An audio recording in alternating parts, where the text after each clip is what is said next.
ஒருத்தர் இருந்தா இத்தனை மக்கள் ஏன் கஷ்டப்பட போறாங்க?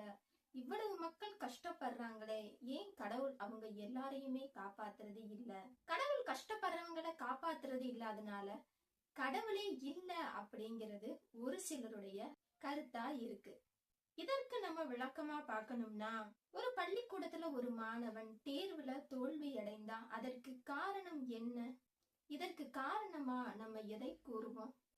அந்த மாணவன் சரியாக பாடங்களை படிக்கல, சரியான முறையில ஆசிரியர் சொல்லித்தரும் பாடங்களை கவனிக்கல, அதை உள் வாங்கிக்கல, இதுதான் காரணமா இருக்கும். ஆனா அந்த மாணவன் தேர்வுல தோல்வி அடைந்ததற்கு காரணம் அந்த பள்ளிக்கூடத்துல ஆசிரியரே இல்ல.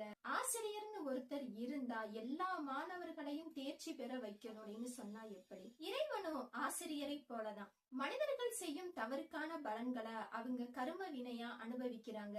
அதற்கு இறைவனே இல்லை அப்படிங்கிறது சரியான பதில் ஆகாது.